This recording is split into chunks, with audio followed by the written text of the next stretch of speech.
దైవ మర్మములు. సహోదరుడు భక్తి సింగ్ గారి అనుభవములో దేవుడు ఆయనకు బయలుపరిచిన దైవ మర్మములు. లేత పచ్చలు ఏఫోదుకును పతకమునకును చెక్కు రత్నములు అనునవే. నిర్గమకాండము 25వ అధ్యాయము 7వ వచనము. మొదటిగా అహరోను తెల్లని నిలువుటంగిని ధరించెను, దాని మీద నీలి అంగి.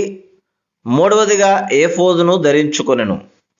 బంగారుతోనూ నీల ధూమ్ర రక్తవర్ణములు గల ఏఫోదును పేనిన సన్న నారతోనూ చిత్రకారుని పనిగా చేయవలెను. నిర్గమకాండము 28 అధ్యాయము 6వ వచనం. ఏఫోదు భుజముల మీద 2 లేత పచ్చలు లేక ఇశ్రాయేలీయులకు జ్ఞాపకార్థమైన రత్నములుగా ఉంచబడి ఉండెను. ఇశ్రాయేలీయుల 12 గోత్రముల పేర్లు ఈ రత్నముల మీద యెహోవా సన్నిధిని చెక్కబడి ఉండెను.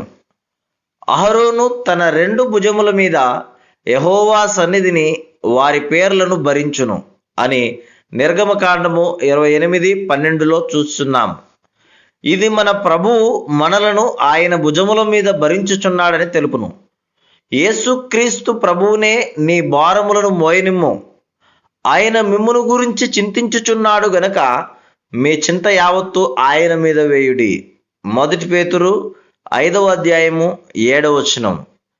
నీవు ఈ పాఠమును నేర్చుకొని ప్రభువు మీద నీ భారములన్నీ వేయుటకు నేర్చుకున్న ఎడల ఆయన పూర్ణ శాంతిని సమాధానమును అనుభవించదు.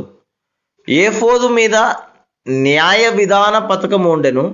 ఇది బంగారుతోనూ నీల ధూమ్ర రక్తవర్ణములు గల నూలుతోనూ పేనిన సన్న నారతో చేసిన చిత్రకారుని పని. ఈ పథకము మీద 12 రత్నములుండెను. వీటి మీద కూడా ఇశ్రాయేలీయుల 12 గోత్రముల పేర్లుండెను. నిర్గమకాండము 28వ అధ్యాయము 21వ వచనం. ఈ 12 రత్నములు ప్రధాన యాజకుని రొమ్మునకు అంటి ఉన్నట్లుండెను. దేవుని ప్రజలు ఎల్లప్పుడూ దేవుని హృదయమునకు హత్తుకొని ఉండవలనని ఈ రత్నముల ద్వారా నేర్చుకొనుచున్నాం.